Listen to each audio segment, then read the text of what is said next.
Hey everybody, how are you? Everything good. Everything good? Yeah. Okay, cool. So when you see yourself as the first speaker of the day, there are two results: or they want to get rid of you immediately, or they want you to keep people warm and get in the right mood. I hope it's the second. I'm positive. So who am I? Maybe it's hard to understand from my accent, but I'm Italian. But I live in the US since 5 years, and I'm an engineering lead at the Kindle core reading experience. Basically, my day-by-day life, it's managing the complexity of rendering pages on the Kindle app, whatever language you open. I'm the organizer of DroidCon Boston, organizer of SwiftWest Boston, because I work in C++, so I use both platforms. I slightly prefer Android, you may notice, but I do a little bit of both. I'm very enthusiastic about communities. I go around as much as I can. I'm not representing Amazon here. I work for Amazon, but this is completely unrelated. So my opinion are my own, and if you want to say that Amazon sucks, I will not blame you. You will have your good reason. Cool. Okay. Problem statement. What we want to solve today? Today we want to solve the problem, the most common problem, food, right? Who likes food? Yay. Okay. And I don't care which food you like, but you care about the food that you like. And so we want to see if there is any possibility to enhance the experience of getting the right food at the right moment. So we'll try to do it with several layers. We have, oh, wait a second, but the title says that it's distributed, right? And what is the distribution? The distribution, it's in services and in mobile devices. How many of you have a mobile device with you? How many of you are on social media? Oh, okay, guess what? It will work. So, let's try to do it. Before I start, stop me, challenge me, ask me. I don't get mad. I love questions. I love to be interrupted. If I speak too fast or if my accent is terribly wrong, tell me. The ingredients. We need images. So we want to understand if you like food, Italian food, Mexican food, Chinese food, American food, whatever. So we need some images to make it happen. We need an image recognition algorithm, right? And we don't want to write our own, right? You ever tried? We want to understand which is the best model that we want to use to determine the food preferences of each of us or of any user. And we need an API, because we want to understand this from a device or from whatever other screen. So probably we need a mobile app, or at least a web app. Okay, it's a lot. 45 minutes. We'll see. Social media. So we know that all of us are on social media, and why social media are important in this case? Because we can gather all the data that we want through this.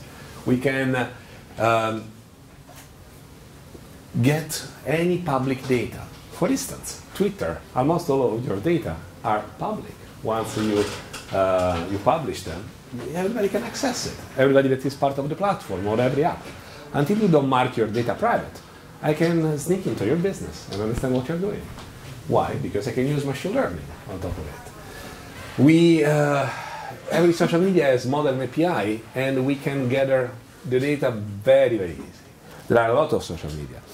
Twitter, Instagram, Google Plus, no, maybe Facebook, LinkedIn. Anyway, every single social media can have images and have different complexities. For instance, authentication. Every single social media has a different API. And now we have a little tool that we can use, Firebase, that is owned by Google since maybe 2 years, something like that, 3 years. It's a backend as a service, has a lot of features. My favorite one is the authentication, because the authentication, it's a simple way to keep in a pretty uniform way the experience of every user that decides to authenticate to your app with Twitter, Facebook, Google Plus, really, they support it, and other social media. The session management, it's for free. Come with SDK, you write one line of code, and you understand if your user it's still logged in. You can keep the sessions during as much as you want. Platforms works on the web, on Android, on iOS. I guess you can make some authentication also from other platforms, but these are the three that are supported. So basically that's what you can do. You can have a single entry point, and you can manage all the users that use one of these platforms. This one, it's not a platform, it's an agnostic way to log in with username and password that it's absolutely valid as well. Doesn't cover our use case, but it's part of the feature of Firebase. So, to integrate in Android Firebase, it's simple as adding this line to your Gradle file. Basically, you are saying that you want to use just the authentication. You don't need anything else. You don't need the database. You don't need any other feature of Firebase. And that you want to use the Play Services authorization package. Please try to have this version matching, because otherwise it can be a mess. We'll try to see how we can authenticate by using the Twitter API. Why Twitter? How many of you are on Twitter?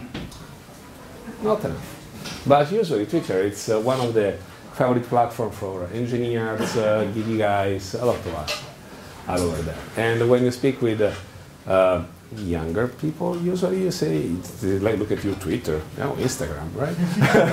So, but let's start with Twitter.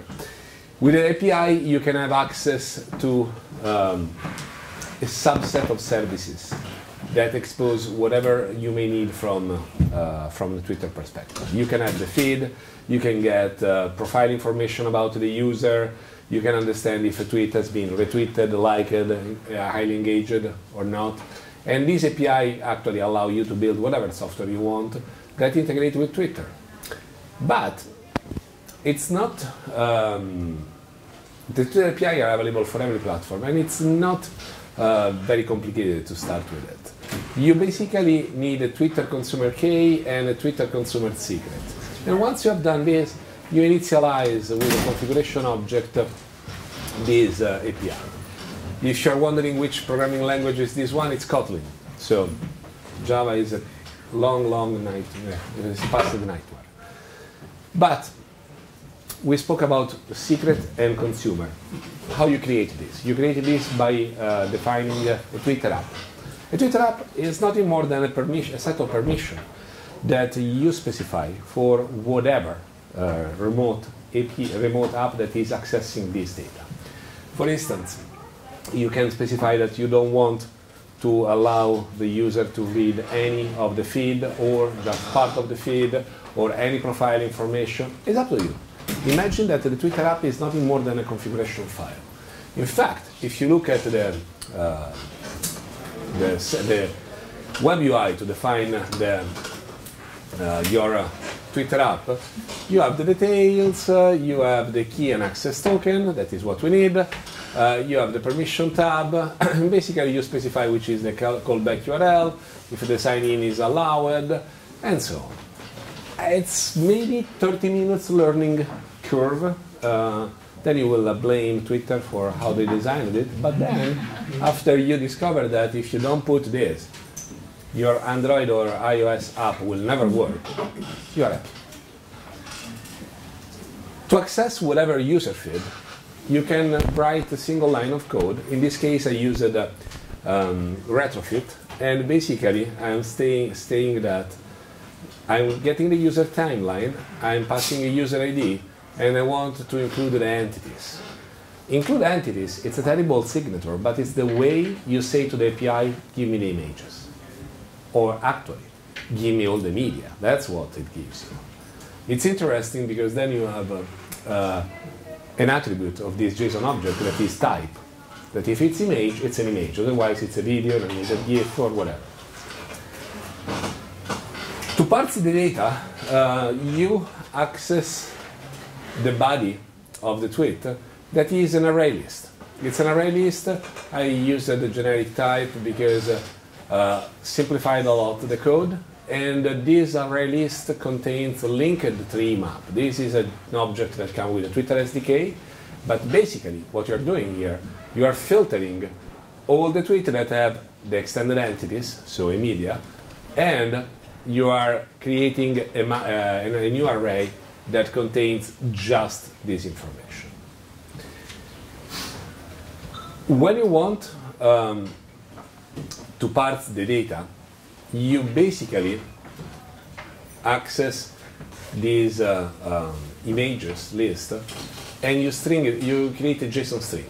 Once you created a JSON string, you can use whatever API that you want to create and understand whatever you want about an image. In our use case, we'll try to understand just the labels associated to every image. That is an approximation of what the image contains. And it's not just, this image is about a talk. We'll give you contextual information, like this is a talk, and there is a camera, and there is a microphone, there is a speaker, so give you rich contextual information about where this image is taken. Let's see if the screen resolution can help me.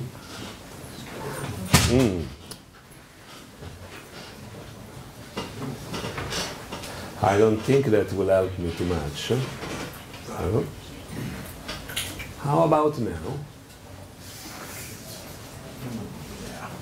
Well, so let me run without breakpoints. I will show you where we are with this demo. And given the code is not super readable, I wouldn't invest too much of our time in exploring the code. Anyway, let's log out. Let's authenticate. So I'm authenticating with Twitter, and once I authorize the app, I get back